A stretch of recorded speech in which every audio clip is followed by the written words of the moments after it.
Hello, everybody, and thank you for joining us on this particular broadcast for Life Tech. My name is Frey Crook, and I'm happy to have Father Larry Gearhart with me today. Life Tech is an organization that's dedicated to discussion of pro-life topics from conception to end of life and everywhere in between. And what I'm enjoying about this particular discussion is that while we do focus on life subjects from a very technical standpoint, as you've seen from some of the other videos that are very scientific, we do realize that the scientific thought is often informed by cultural, moral, literature, and other areas. And we can't ignore those, or we do ignore those kind of at our own risk. So we have another presentation that's been coming out on our conference day on 2021 from Dr. Jeff Colosi on literature and using a pro-life lens for literary analysis and cultural analysis, which I thought was very entertaining. And now we have this discussion on faith and science from Larry Gearhart. And Father, if you could go ahead and introduce yourself while I cue up the slides. Good morning. I'm Father Larry Gearhart. I'm motivated by my background in examining this area. I have a PhD in mathematics, and of course, I'm a priest. Two areas that sometimes can get muddled in cross communication. So my subject is faith and science, thoughts on establishing a productive dialogue. I gave a talk on this for a Lenten presentation series for St. Bernard and St. Teresa in Springfield. And I've since updated that talk for this conference. Next slide.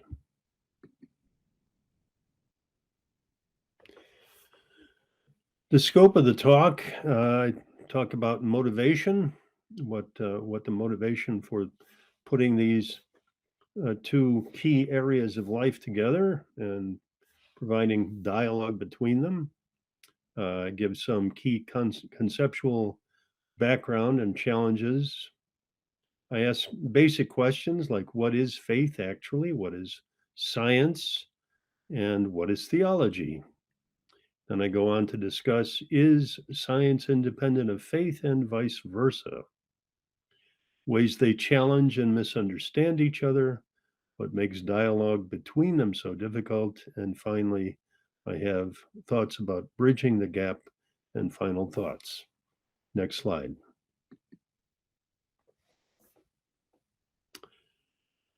To look at motivation for this talk, let's take a brief look at Pope St. John Paul II's encyclical Fides et Ratio, which is in Latin, faith and reason. Faith and reason are two wings, as he says in his encyclical, two wings on which the human spirit rises to the contemplation of truth. And God has placed in the human heart a desire to know the truth, in a word, to know himself, so that by knowing and loving God, men and women may also come to the fullness of truth about themselves. Next slide.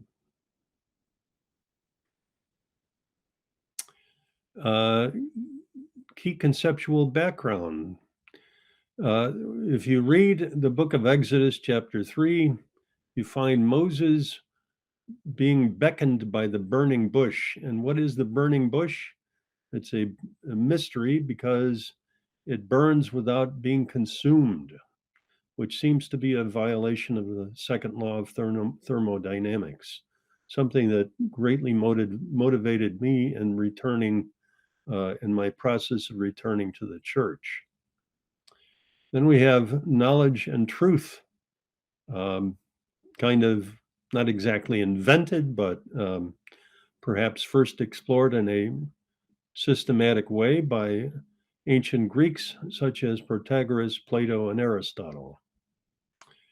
Then we have skepticism, which is exemplified by doubting Thomas, which we can find in John's Gospel, chapter 20, and Pontius Pilate, who rhetorically asks Jesus, what is truth? And then we have St. Augustine of Hippo doing battle with heresies of his time called dualism and Gnosticism, which you could say are big challenges to that connection between science and reason, science and faith. Then we have the development of metaphysics,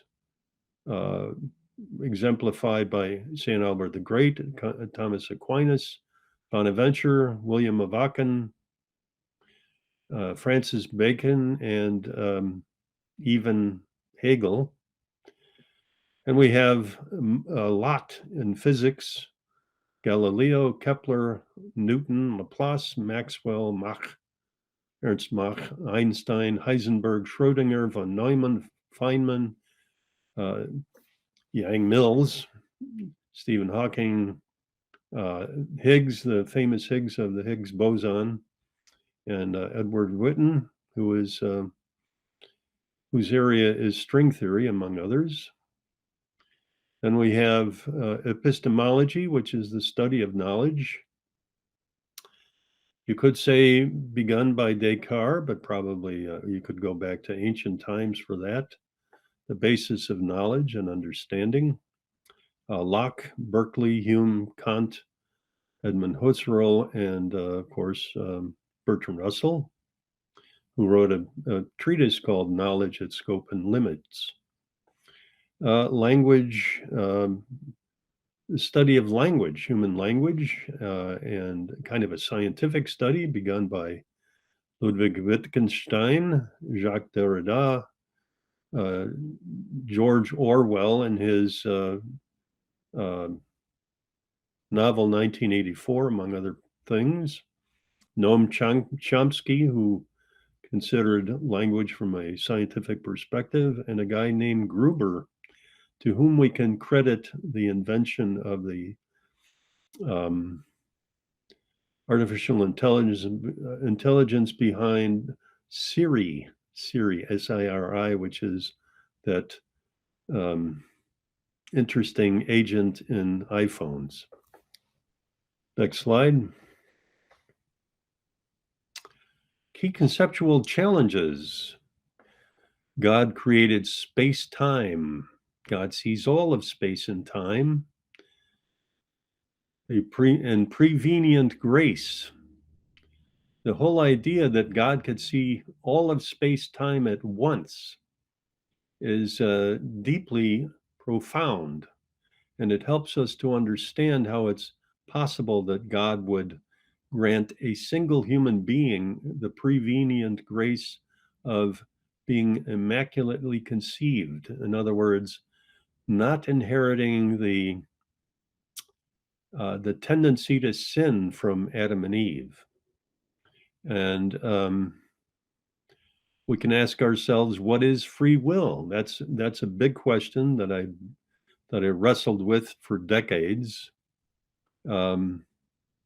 St. Paul's letter to the Romans, particularly in chapter 7, focuses on that issue. What is a miracle? The burning bush, as I mentioned, was a miracle. And St. Paul, interestingly enough, in the 8th chapter of his letter to the Romans, mentions that all creation is made subject to the law of futility. And to me, what that means is St. Paul had an intuition about the law of entropy. Consider that if all creation is subject to the law of futility, everything decays, meaning that there's nothing left. And that's something that physicists have thought a lot about. And much of the theory of astrophysics focuses on, of course, the Big Bang, but also the heat death of the universe. Then there is such a thing known as spooky action at a distance and quantum entanglement. And that's It's called spooky action at a distance because, for example, an electron and a positron uh, are created by, among other things, a photon of sufficient energy interacting with an atom. An electron and a positron are created. They're matter and antimatter, and they are connected in some way that motivates string theory. If you touch the electron in some way by, say, affecting its spin, there is a spooky action at a distance on the positron, which reflects that action on the electron. That's it's an aptly named phenomenon, spooky action at a distance. Then we have polygenism, which is about the origin of humanity, where there's separate generations from previous human-like apes, were there separate generations of human beings, or were they actually did they actually originate from a single father and mother? And how did that happen? That's still a big mystery. It was an issue raised by Pope Pius XII in his encyclical Humani Generis. Are there multiple universes? And if so, is this the only universe with life in it, or are there many universes with life? Are there extraterrestrials? All of these are challenges both to science and to faith. And I decided to add this interesting picture from Doctor Who, a Doctor Who episode. Stephen Hawking, of course, declared that time didn't exist before the Big Bang, so there's no time for God to make the universe in. Well, of course, that assumes that God used time to make things, or did he actually invent time and create time and space all at once? And of course, we have Doctor Who in place of God saying the laws of time are mine. Next slide. What is faith? Faith is a noun with one basic and one derived meaning. Faith is an acceptance of a belief that something is true, in particular, something which, if true, helps shapes one's orientation to life. And it's interesting that faith in causal relationships itself is a matter of faith. We can discern causal relationships, but we don't know why we have faith that they actually operate, that they operate consistently. That's a matter of faith. The concept of uh, such a grounding of belief. This definition includes religious faith, but is not limited to it. Next slide. Science is a noun with one basic and one derived meaning. It's a disciplined methodology for the discovery, ordering, and characterization of fundamental knowledge about how things in nature actually work. It's also an organized knowledge derived through this method of discovery. That would be the derived definition, namely, you have the discipline of science and you also have the content of scientific knowledge. And the definition is deliberately loose to cover all fundamental scientific disciplines, but may not adequately cover some derived disciplines. Next slide. St. Anselm defined theology as faith seeking understanding, or in Latin, fides querens intellectum. We can adapt the definition of science to a body of faith, which we may say is revealed by God as follows. Theology is a disciplined exploration, clarification in the sense of definition, systematization where possible, justification of a faith in the sense of the content of a connected set of beliefs, as well as the implications of this faith to everyday living and ultimate destiny. Next slide. Next is science independent of faith. David Hume noted that causal laws are discoverable by induction, but are not a priori. In other words, they're not derived from anything prior to causal laws in their essence. In other words, it really takes faith to believe in the consistency of causal laws. Laws of cause and effect have proven elusive. Notable examples: Newton formalized gravity, Einstein improved on Newton's laws, and gaps in Einstein's formulas led to the postulation of dark energy. That has to do with, for example, the expansion of the universe. Similarly, elusive issues arise in the theory of matter and antimatter and field theory. I mentioned spooky action at a distance. The field theory was updated not too long ago with the discovery of the Higgs boson. Scientists have faith in the scientific method and in the intelligibility of the laws of nature, even though they have not mastered the design. That faith sustains them, yet induces discomfort in the atheists among them. The discomfort has led to the hypothesis of multiverse theory. The idea behind multiverse theory is that everything is simply reduced to mathematics.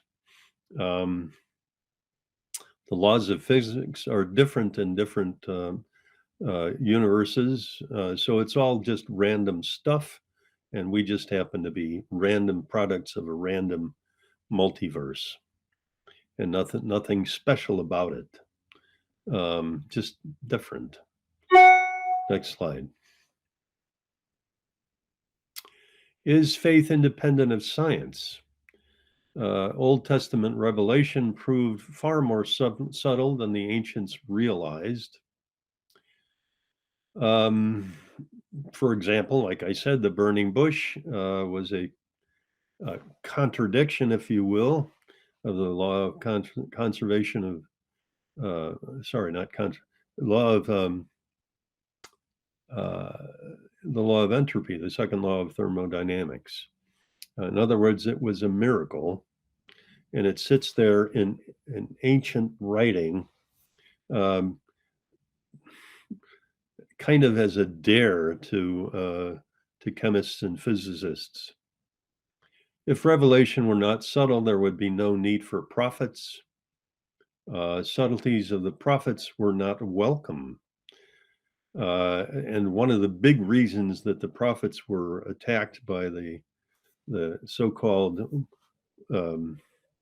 authorities of their time is that they made them feel uncomfortable, and they challenged them in many ways that they just wouldn't stand for. Jesus was the ultimate prophet. His teaching so shook up the authorities that they had him crucified. Apostles required divine inspiration to articulate the faith and to spread it. The magisterium, which is the highest authority of the church, that is the major magisterium, the doctors of the church and scholars carry on the development of faith. The magisterium is the anchor of that development, and that development proceeds along matters of investigation and reason, which we might call a kind of a science of theology. The church has accepted historical and textual criticism, scientific approaches to the analysis of the origins and content of revelation. See Dei Verbum, which is Latin for the Word of God. The church has adopted heuristics for deeper interpretation, collectively known as spiritual interpretation, such as allegorical, which is typology, anagogic, and tropological. The church investigated reported miracles with science as well as prayer. Next slide. Science challenges faith. Of course, we know about the Galileo controversy. That was a big challenge to, shall we say, many bishops of the time. The heliocentric theory versus Joshua chapter 10, that is the book of Joshua in the Old Testament. Chapter 10, verse 12 to 13, talk about Joshua praying that the sun would halt in its progress across the sky so that he could finish cleaning up the work that he had to do with his battle. Then there is the miracle of the sun at Fatima, which was witnessed by thousands of people in a certain limited area of the earth, and not by anyone outside of that area. Well, at least that I can recall anyone outside of that area. So it was a miracle, but it wasn't a contradiction of the laws of physics. Something deeper was going on. Cosmology, the age of creation. Are the 7 days of Genesis 1 literal? And I don't think there are very many people today that believe that they are literal days, but they are a challenge to us in terms of trying to figure out how it was that God was trying to speak to human beings who had no sense of any of this physics that we know today. Paleontology, the age of Homo sapiens, are the generations of man in Genesis literally true? Again, that's a challenge to us in terms of our understanding of history and paleontology. Geology, where is the evidence for Noah's flood? And that's still a kind of a mystery. Is that a real event, or is that something that is reported in different places, in different religions, that a flood wiped out humanity or some major portion of humanity? Or what's really going on with that? We really don't know. Next slide. Faith challenges science. There are miracles of healing. Doctors can't explain how certain people were healed because they have to admit that their understanding of medical science wouldn't allow for many of these healings. Eucharistic miracles and incorrupt bodies. There are saints whose bodies are preserved incorrupt. There are Eucharistic miracles that nobody can explain. There's the tilma of Guadalupe and the Shroud of Turin, which both of which have been examined by scientists. And there's very little understanding of how those objects were created. Arguments from design: why is there order at all? Why is there consciousness at all? Those are still mysteries that scientists struggle with.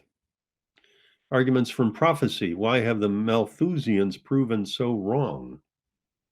The Malthusians being those who followed the work of Herbert Malthus, who believed that the population explosion would eventually produce massive starvation.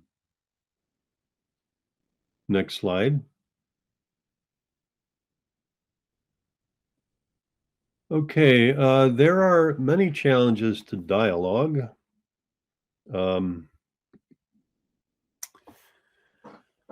Pride, elitism, and tribalism are huge emotions that get in the way of dialogue. Failure to articulate a common language and philosophy. There was a lot more cooperation between science and religion back in the time of Albert the Great and Thomas Aquinas. And yet today, it seems like we speak different languages and we have huge problems bridging that gap. There are already tensions in the scholastic era, even in the time of Aquinas or Aristotle. Obviously, over 1,000, well, it's a millennium and a half or prior to Aquinas, we have Aristotle. Verroes is roughly around the time of Aquinas, although a little bit before. And Aquinas adapted Aristotle and Verroes in the development of his theology. The Protestant revolt oversimplified things. And in part, that Protestant revolt was motivated by corruption in the church, and in part, a kind of impatience with theology at the time. Failure to recognize and address paradoxes in mutual dialogue. There are paradoxes in faith as well as paradoxes in science, and they both should be help to stimulate dialogue, but so far that doesn't seem to have occurred to many on either side. The first printing press was in large part motivated by a desire to spread scripture, make it more easily accessible. Then you have electronic media and exploded disputation. Electronic media today, of course, we have mass media, we have social media that is a big area of controversy today. Confusion, skepticism, return to individualism. Protagoras said that man is the measure of all things, and Plato recognized that this was a kind of way of saying that there is no truth other than what an individual thinks is the truth. There is no morality other than what an individual thinks is moral. So Protagoras' idea about man is the measure of all things is a big speed bump in that dialogue. Retreat into faith without reason. There are things like superstition, fatalism, fideism, which basically denies the importance of science, fundamentalism, which challenges any kind of progress in theology, among other things. There's ultramontanism, which is a problem in the Catholic Church that fails to recognize that there are possibilities for the development of theology outside of what the Vatican declares, although ultimately the magisterium is the final judge. The success gospel. Success gospel is all about God wants us to make money, to advance, and so forth. There are cults, many cults. There's paganism. There's forms of paganism today. Retreat into reason without faith. That's practically the definition of scientism and positivism. There's something called transhumanism that basically says that we can advance ourselves to the next level of humanity without any help from God, to the technological singularity, which is something that computer scientists anticipate will happen sometime in the next 2 decades or 2 or 3 decades. Technological singularity meaning when artificial intelligence is advanced to such a degree that artificially intelligent robots or programs or what have you will be able to continue to advance in intelligence without any assistance from humanity. And of course, globalism. Globalism is this whole idea that in order for the human race to survive and to flourish, it's essential that there be leaders at the top of the world, and I don't mean uh, I don't mean Antarctica. I mean the top of the world in terms of influence and leadership, rather than it's kind of the inverse or turning things around from the idea of subsidiarity and advancing what I would call supersidiarity. Distorted combinations of faith and reason, noise in the dialogue. Gnosticism is an example. Dialectical materialism, which is um, Hegel and Marx. Political correctness, which is another speed bump in any kind of dialogue. Politically driven science. We've had all kinds of issues with COVID-19 arising from politically driven science. New Age and Wicca and Satanism, all of that stuff is prevents any kind of dialogue between faith and reason. Next slide. So how do we bridge the gap? There are notable initiatives in the 20th century popes, St. Pius X, Pope Pius X, encyclical Pascendi Dominici Gregis challenged the magisterium, challenged modernism in 1909. Modernism was basically a challenge to any kind of faith. Pius XI wrote a motu proprio in Multis Salaces, established Pontifical Academy of Sciences in 1936. Pope Pius XII encyclical, Humani Generis, as I mentioned before, challenged polygenism, the idea that there were separate groups of original human beings, and focused on the ultimate belief that there were a single male and a single female that are the source of humanity.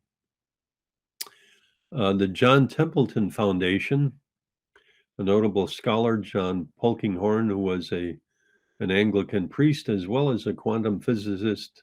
John Polkinghorne has written a number of books and given a number of lectures trying to bring science and faith together. Other initiatives include that of psychologist or psychiatrist M. Scott Peck,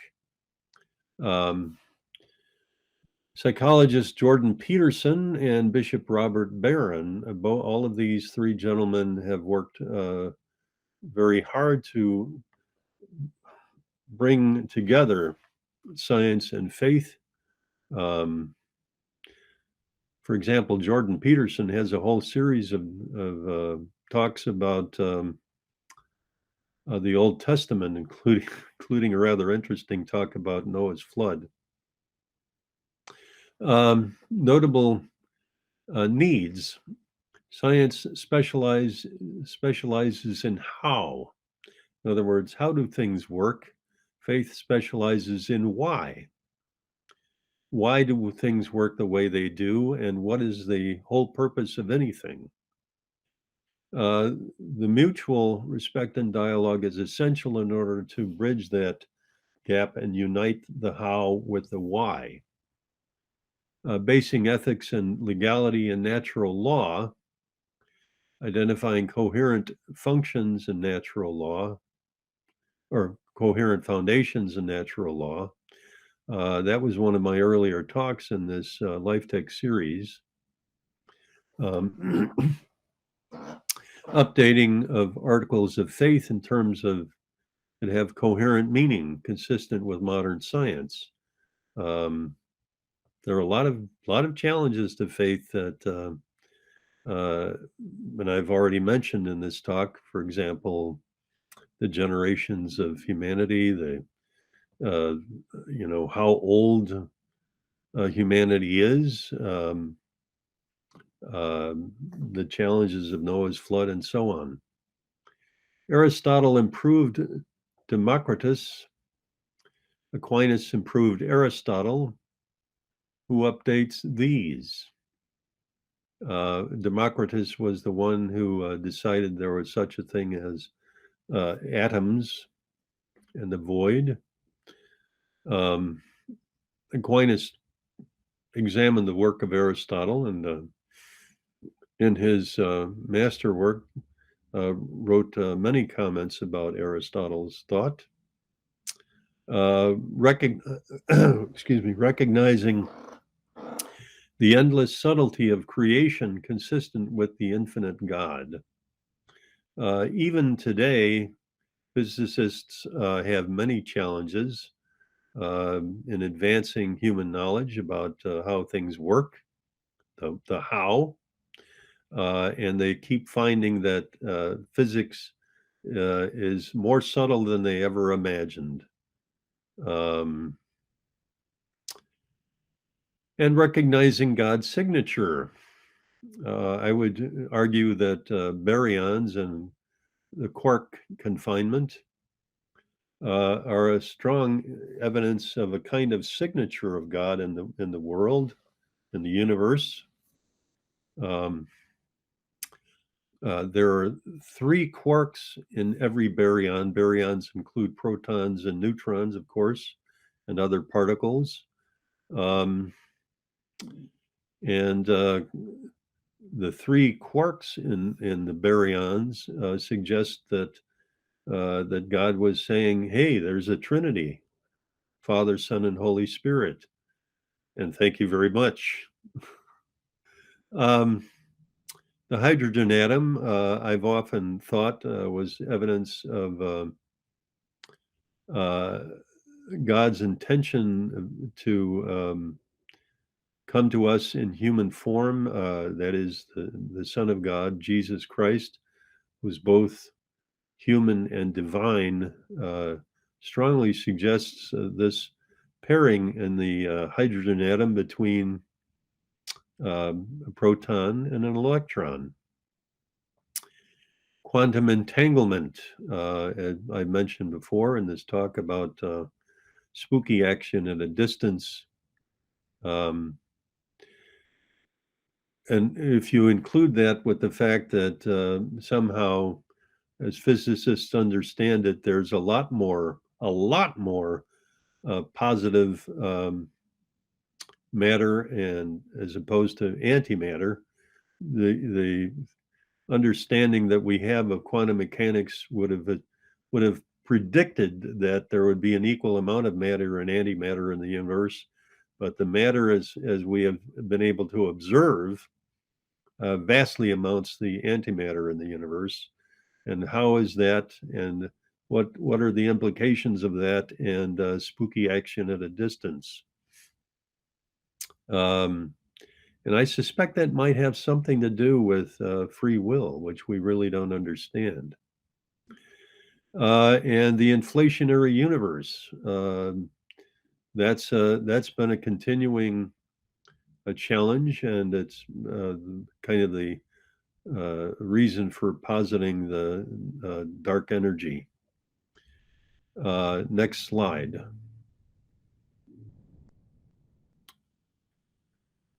And final thoughts.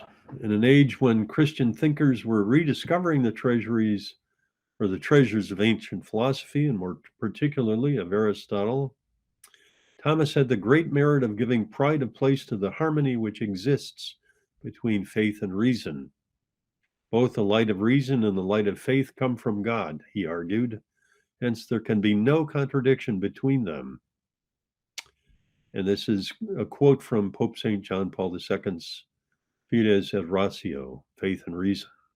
Why shouldn't the 21st century rediscover this harmony instead of being at loggerheads?